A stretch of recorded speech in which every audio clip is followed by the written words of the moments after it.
नमस्कार, बहुत स्वागत है आपका। मैं हूं आपके साथ प्रेरणा मिश्रा। लोकसभा के पहले चरण का चुनाव हो चुका है, दूसरे चरण की तैयारियां जारी हैं और दूसरे चरण में आज हम बात करेंगे रीवा लोकसभा क्षेत्र की। यहां के क्या मुद्दे हैं जानेंगे यहां के युवाओं से, यहां की जनता से, क्योंकि जनता ही जनार्दन होती है और अपना सांसद जनता चुनेगी। भारतीय जनता पार्टी, कांग्रेस पार्टी, दोनों के बीच में कांटे की टक्कर है। बातचीत करते हैं। आप बताइएगा, आपका नाम क्या है? मेरा नाम देव पांडे है जी। ये रीवा, आप तो युवा हैं, आप तो बहुत बेहतर ढंग से समझते होंगे रीवा में और क्या ऐसे मुद्दे जिस पर काम होना चाहिए। जी, रीवा पे निश्चित तौर पर काम हुआ है। पहले आप रीवा की सड़कें देख लीजिए, अब आप रीवा की सड़कें देख लीजिए। रीवा में 5-5 फ्लाईओवर है, एयरपोर्ट बन चुका है रीवा से। वर्तमान सांसद जनार्दन मिश्रा जी लोकसभा प्रत्याशी हैं हमारे रीवा से। उन्होंने रीवा से आवाज़ उठाई थी वंदे भारत ट्रेन के लिए, वो भी हमारे रीवा से चलने लगी है। ये मुद्दे हैं जी। निश्चित रूप से एक ट्रेन की बात हो गई। और आपको क्या लगता है, कहीं किसी क्षेत्र में आपको ऐसा नहीं लग रहा है कि कमी है और यहाँ पर काम होना चाहिए, अभी किसी राजनीतिक दल ने ध्यान नहीं दिया है? जी, जैसे मेरे भाई साहब ने अभी कहा हाल ही में कि सड़कें बेहतर हो चुकी हैं, उन्होंने वर्ड यूज़ किया। आप यहाँ से ठीक 3 किलोमीटर आगे जाके देखेंगे सड़कों की हालत बहुत ज़्यादा जर्जर और ख़राब है। 3 किलोमीटर में हम not talking about 20 kilometre 25 kilometre, आप यहाँ से 3 किलोमीटर आगे जाइए। और ट्रेन देखिए, ट्रेन ऐसा है कि जनसंख्या जब पलायन करती है यहाँ से, पलायन करने का कारण क्या है? बेरोजगारी। जब यहाँ पे बेरोजगारी नहीं, तब ना जनसंख्या यहाँ से पलायन करके बड़े बड़े क्षेत्रों में जा रही है, जॉब मांग रही है। जब यहाँ जॉब नहीं है, और आप अगर बात करते हैं बेसिक नीड्स की, तो बेसिक नीड तो सबको प्रोवाइड हो रहे हैं, लेकिन आप उनके साथ क्या दे रहे हो? हेल्थ गांव में है, गांव का व्यक्ति शहर क्यों आ रहा है इलाज कराने? आपको इलाज के लिए अगर बेसिक नीड है तो आप वहाँ कराइए ना। और हर चीज़ों का एक वो होता है, जैसे आप यहाँ पे 1500 रुपये देते हो। यहाँ पे जो मध्य प्रदेश का विधानसभा चुनाव जीता गया, 1500 रुपये मुद्दे थे, चाहे कांग्रेस का हो चाहे बीजेपी का हो, दोनों ने यही रखा। आपने किसी ने भी एक किसी के मैनिफेस्टो में आपने ये देखा कि किसी ने बात की कि मैं आपको 1500 का 15,000 बताऊंगा स्किल डेवलप करने की? किसी ने बात नहीं करी। आप इसकी बात तो नहीं करते। ये मुफ्त की रेवड़ियाँ बांटी जा रही है। बिल्कुल बेसिक आप देख सकते हैं, किसी ने बात करी अपनी मैनिफेस्टो में? कोई नहीं दिखाता कि मैं आपको स्किल सिखाऊंगा, स्किल की बात नहीं होती। किसी ने ये दिखाया कि मैं शिक्षा की बात करूंगा, कॉलेज बढ़ाऊंगा। यहाँ IITs नहीं है, NITs नहीं, आप यहाँ के आसपास के रेडियस में कुछ नहीं है, एम्स नहीं है, आपको यहाँ पे मूलभूत आवश्यकताएं नहीं है। कहते हैं यहाँ सब कुछ पूर्ण हो चुका है, कहाँ पूर्ण हो चुका है? ठीक है, ये बहुत बड़ी बात कही है, क्योंकि अगर एम्स की बात हो रही है, चिकित्सा क्षेत्र में यहाँ पर संजय गांधी अस्पताल है, वो भी अपनी हालत से जर्जर है। उसकी हालत ऐसी है कि वो लचर अवस्था से जूझ रहा है। उसके बाद अभी यहाँ पर स्वास्थ्य को लेकर क्या काम किए जाएंगे, अभी उसका कोई अंदाजा नहीं लगाया जा सकता। देखिए, लोकसभा 2024 का इलेक्शन होने जा रहा। निश्चित तौर से हर जिले का, लोकसभा क्षेत्र के हर जनता का ये अधिकार है कि अपने नेता से पूछना चाहिए कि आपने काम क्या किया है और अपनी समस्याओं को सदन में उठाएं। तो निश्चित तौर से 10 वर्षों से किसान नेता, एक अंतिम छोर के व्यक्ति, एक ऐसे व्यक्ति जो न्यूनतम परिवार से थे, उनको इस सदन में भेजा गया। विगत 10 वर्षों से थे, उन्होंने ना किसान की बात की, ना बेरोजगारों की बात की, ना रोजगार संसाधन उपलब्ध कराने की बात की, ना शिक्षा की बात की, ना स्वास्थ्य की बात की। रीवा में संजय गांधी हॉस्पिटल है। जितनी चीज़ें आज आपको दिख रही हैं वो कांग्रेस या किसी सरकार के कालखंड की हैं। वर्तमान में उनका जीर्णोद्धार किया गया है। लोग एयरपोर्ट की बात कर रहे हैं। आज यहाँ की युवा, एयरपोर्ट का विकास पहले हमारे रीवा में हो चुका था। हमारा रीवा विंध्य प्रदेश के ज़माने में रीवा मुख्यालय हुआ करता था, राजधानी हुआ करती थी। हमारे रीवा से बड़े बड़े उपक्रम, बड़ी बड़ी संस्थाएं चली गई, इसके लिए किसी ने आवाज़ बुलंद नहीं की। इसलिए यदि उपक्रम आते तो निश्चित तौर से हमको रोजगार संसाधन उपलब्ध होते। हमारे रीवा में केंद्रीय विश्वविद्यालय की मांग नहीं उठाएगी, रीवा में एम्स हॉस्पिटल की मांग तो ना, यहाँ पे केंद्रीय विश्वविद्यालय नहीं है। नहीं, केंद्रीय विश्वविद्यालय होने की आवश्यकता थी। मानव संसाधन विकास मंत्रालय के प्रोजेक्ट आया हुआ था, कुमार अर्जुन सिंह उस समय यहाँ पर मानव संसाधन मंत्री थे। वो प्रोजेक्ट में कम से कम 2000 बच्चों का, बेरोजगारों को रोजगार। आज वो प्रोजेक्ट सक्सेस नहीं हुआ। इसी प्रकार बहुत सारी चीज़ें, एम्स हॉस्पिटल होता निश्चित तौर से रोजगार मिलते, पर यहाँ पर एक स्टेडियम अंतर्राष्ट्रीय बनना था, उसकी बात आज भी सदन पे नहीं गूंजी। यहाँ विंध्य प्रदेश बनाने की आवाज़ थी, वो नहीं। और एक बड़ी समस्या है किसानों की, आवारा पशुओं की इतनी बड़ी समस्या है। हमारा पूरा समूचा क्षेत्र किसानी पर निर्भर करता है। तो आज हमारे किसान नेता सदन पे किसानी पर और बेरोजगारी पर, शिक्षा, स्वास्थ्य पर एक भी चर्चा नहीं की। वो राष्ट्रीय चर्चा करते हैं, यहाँ की मूलभूत और नीड जो है उस पर चर्चा नहीं करते। बिल्कुल, किसान का मुद्दा उठा, एक मुद्दा ये विंध्य प्रदेश, और ये विंध्य प्रदेश का मुद्दा पहली बार नहीं उठा है, बहुत बार उठ चुका है। आप युवा होने के नाते क्या समझते हैं, क्या ऐसा होना चाहिए?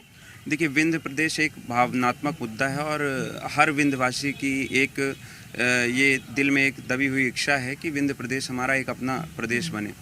और विंध्य प्रदेश को ख़त्म किसने किया था? जवाहरलाल नेहरू जी ने, कांग्रेस की सरकार ने, क्योंकि विंध्य प्रदेश हमारा सोशलिस्ट का गढ़ था और कांग्रेस को सबसे ज़्यादा अगर कहीं करारी हार मिलती थी तो वो विंध्य प्रदेश में मिलती थी। और उस मुद्दे को और उस यहाँ के उस विरोध को ख़त्म करने के लिए उन्होंने विंध्य प्रदेश का विलय कर दिया था मध्य प्रदेश में, और वो मुद्दा इसीलिए तब से आज चल रहा है। दूसरी बात, किसानों की आप बात कर रहे हैं, तो किसानों में मोदी जी के आने के बाद, किसान सम्मान निधि आप मिलने के बाद आप देखिए किसानों की एक जो आस है और उनकी जो एक क्षमता है वो कार्य करने की, उनको खेती के प्रति उनका जो रुझान है वो बढ़ा है। अभी भी लोग किसानी को लेके बहुत शिकायत करते हैं। अब शिकायत देखिए, शिकायत हर फील्ड में है, लेकिन आज का देखिए किसान जो है समृद्ध बन रहा है, उनको किसान सम्मान निधि मिल रही है, उनको कम शर्तों में लोन उपलब्ध हो रहा है। तो किसान और आप देखिए यहाँ की जीडीपी अगर बढ़ रही है तो सबसे बड़ा उसमें एग्रीकल्चर का उसमें रोल है। तो किसान एग्रीकल्चर अगर ग्रोथ हो रही है तो निश्चित तौर पर किसान आगे बढ़ रहा है। ठीक है, मैं बातचीत करूंगी। जैसे भाई साहब ने अभी बोला एग्रीकल्चर पे, तो मैं इनसे पूछना चाहता हूँ कितने लोग एग्रीकल्चर पे बेस्ड हैं।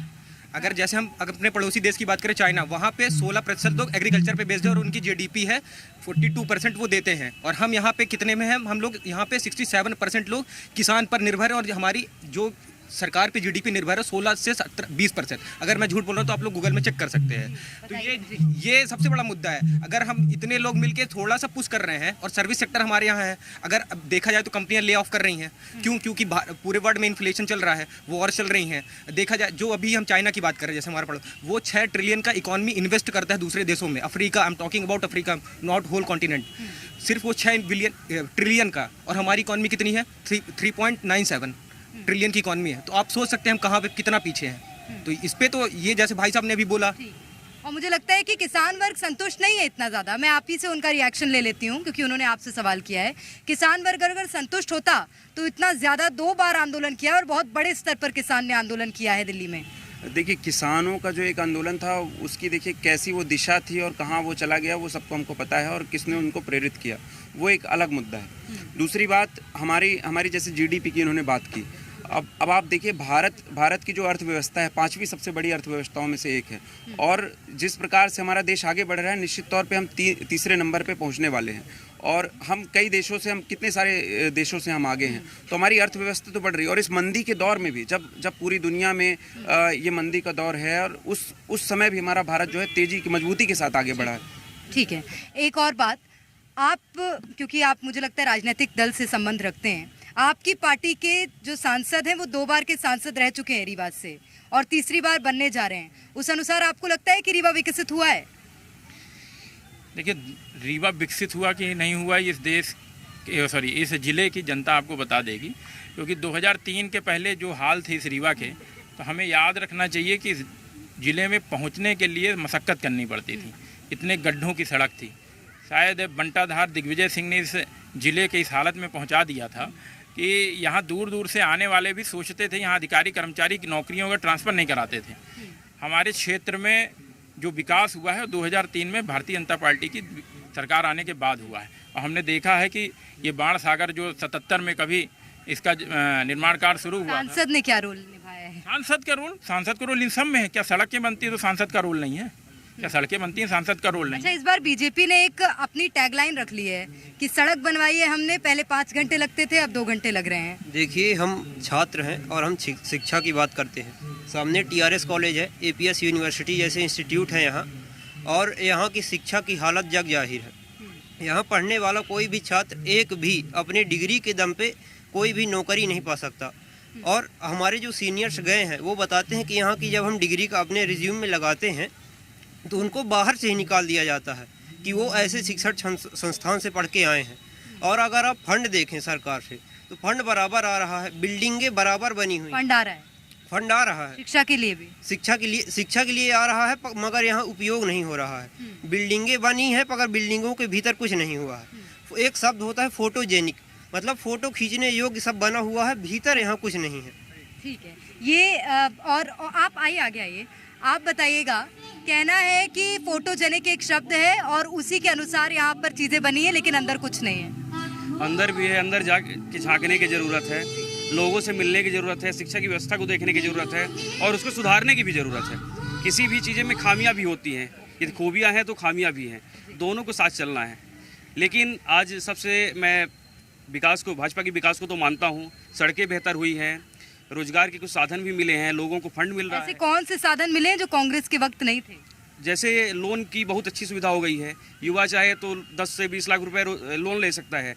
कांग्रेस के ज़माने में चप्पल घिस जाया करती थी, लखानी की चप्पल घिस जाया करती थी, लेकिन लोन नहीं मिलता था। और दूसरी बात, कोई भी सरकार हो, यहाँ पे मैं थोड़ा सा कटाक्ष भी करना चाहता हूँ, भाजपा के लिए भी कांग्रेस के लिए भी, जो पहले पंचायती राज था, महात्मा गांधी का सपना था, अटल बिहारी वाजपेयी का सपना था, उसको दबा के रख दिया है इन्होंने। ये कोई शक्तियाँ नहीं रहेगी। हाँ। नहीं, इन्होंने कहा डिग्री को लेकर के बाहर निकाल देते हैं, ऐसा है नहीं। लेकिन ये छवि कभी थी, 2003 के पहले ये नकल हब होता था। नकल हब कांग्रेस के शासन काल में यहाँ बिहार से, उत्तर प्रदेश से, महाराष्ट्र से लड़के परीक्षा देने आते थे। यहाँ की स्कूलें, यहाँ के जो ये जनप्रतिनिधि, अब नहीं हो रहा क्या नकल? अब मुझे तो लगता है अभी कितनी नर्सिंग की परीक्षाओं के पेपर लीक परीक्षाओं जो लीक हुए हैं वो बड़े परीक्षाओं के, यहाँ 10वीं 11वीं और 12वीं के पेपरों को नकल करा कर पास करने का ठेका होता था। यहाँ के जनप्रतिनिधि ही ऐसा करते थे, उनके ही विद्यालयों में होता था। ये मैं पूछ लेती हूँ, आप कुछ बोल रहे थे। आदरणीय गौतम जी कह रहे थे कांग्रेस की सरकार किसी की जनता की सरकार होती है। इसके पहले हम ही PIL किए थे। रीवा मध्य प्रदेश की भारतीय जनता पार्टी की सरकार थी, मैं PIL करता हूं। इसी अवधेश प्रताप विश्वविद्यालय में नकल होती थी। उनकी सरकार लक्ष्मीकांत शर्मा जी उच्च शिक्षा मंत्री हुआ करते थे। मैंने ही और दूसरी बात मैं बताना चाहता हूँ, मध्य प्रदेश में राष्ट्र स्तर का यदि घोटाला व्यापम का हुआ तो ये मध्य प्रदेश की सरकार में हुआ था। वर्तमान में उत्तर प्रदेश का जो प्लानिंग हुआ है, इसी मध्य प्रदेश के रीवा जिले में हुआ है। यहाँ हम बाईपास के पास एक प्लान हुआ था, बट वो पुलिस फर्जीवाड़ा का जो अभी घोटाला हुआ, उत्तर प्रदेश का घोटाला मध्य प्रदेश के रीवा जिले में हुआ है। और सरकार CBI जांच की रिकमेंडेशन नहीं कर रही है और आरोपियों को पकड़ नहीं रही है। और आज शिक्षा की बात, और आप कुछ बोल रहे थे। लगातार NSUI, अभी भैया ने बोला था कि भैया गौतम भैया बोले थे कि यहाँ नकल हो रहा है। पिछले 3 साल से NSUI लगातार नर्सिंग छात्रों के लिए लड़ रही है। जो छात्र नेता करते हैं तो उनको जेल में डाल देती है। आज तक उच्च शिक्षा मंत्री और न स्वास्थ्य मंत्री एक भी प्रकार का जवाब नहीं दिए हैं। 2 करोड़ रोजगार की बात करते हैं।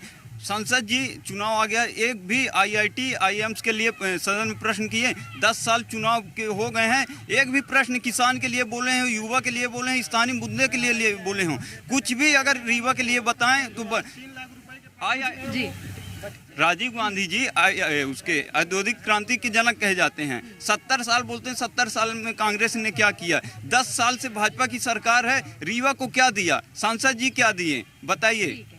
10 साल से भारतीय जनता पार्टी के यहाँ सांसद ने क्या दिया है? 10 साल से भारतीय जनता पार्टी की सत्ता है। उस सत्ता ने देश के मान और स्वाभिमान को सशक्त बनाया है, विश्व पटल पर उसकी छवि निखारी है। आज भारत का जब नागरिक विदेशों में जाता है तो भारत की साख है।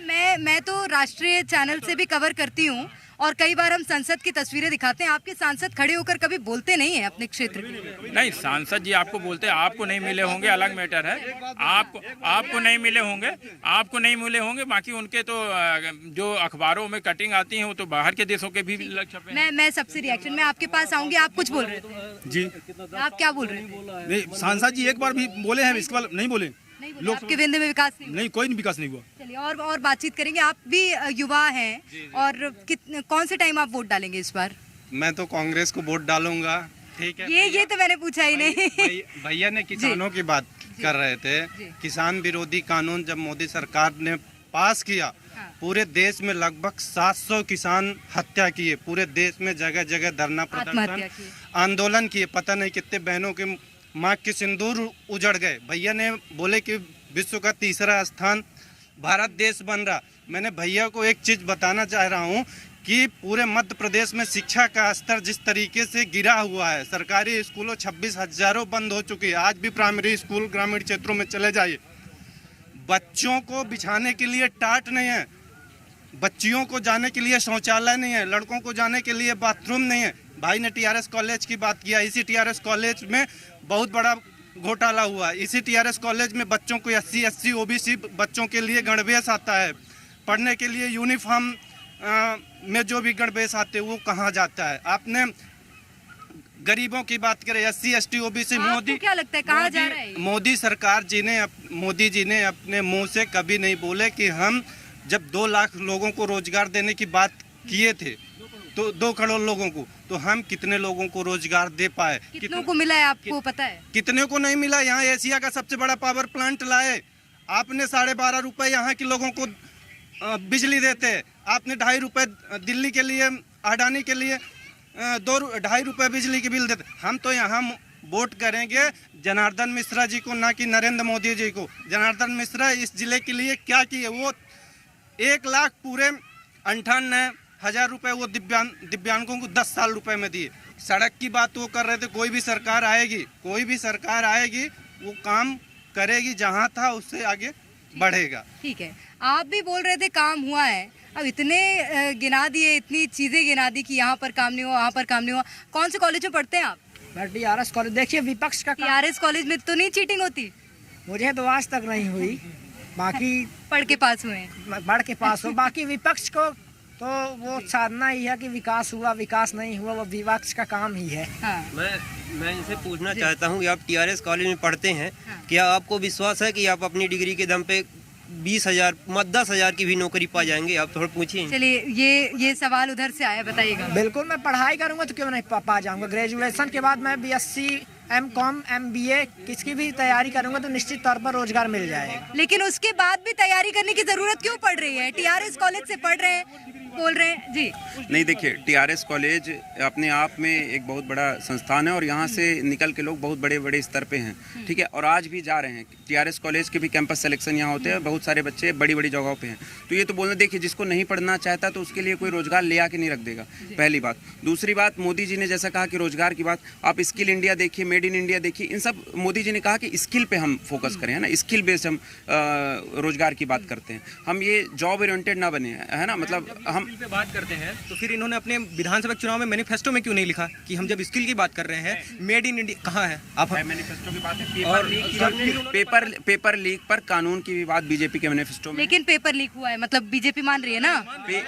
पेपर लीक राजस्थान में हुआ था, छत्तीसगढ़ में हुआ था जब सरकार थी, और वहाँ पे आप देखिए वहाँ पेपर होने वाला होता था और उसके पहले व्हाट्सएप पे पेपर आ जाता था। मैं रिएक्शन ले लेती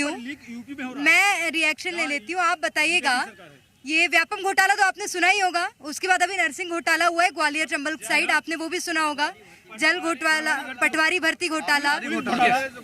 देखिए, जब पेपर लीक की बात करते हैं तो पेपर लीक इस देश के अंदर विभिन्न राज्यों में हुआ, सब जगह कार्रवाई हो रही है। व्यापम के ऊपर कोर्ट ने कार्रवाई की है जो भी करनी थी, और शासन को भी जो काम करना था एटीसी मना करके उसने भी जांच की है।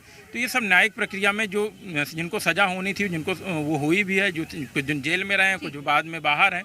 अब परीक्षा लीक का मामला, राजस्थान में सबसे ज़्यादा पेपर लीक हुए, तो इसमें क्या कांग्रेस और, लेकिन उसके लिए अब कानून बनेगा, जब समस्या सामने आई तो हल होगा निश्चित रूप से। तो कई ऐसे मुद्दे हैं जिसको लेकर यहाँ पर लोग विरोध भी जता रहे हैं। हालांकि शिक्षा के क्षेत्र में विंध्य में कब काम होगा, स्वास्थ्य के क्षेत्र में कब और बेहतर सुविधाएं होंगी, देखना होगा। फिलहाल के लिए 24 की सरकार में इतना ही। कल फिर हाजिर होंगे नए लोकसभा क्षेत्र के साथ। तब तक के लिए आप देखते रहिए जी मध्य प्रदेश छत्तीसगढ़।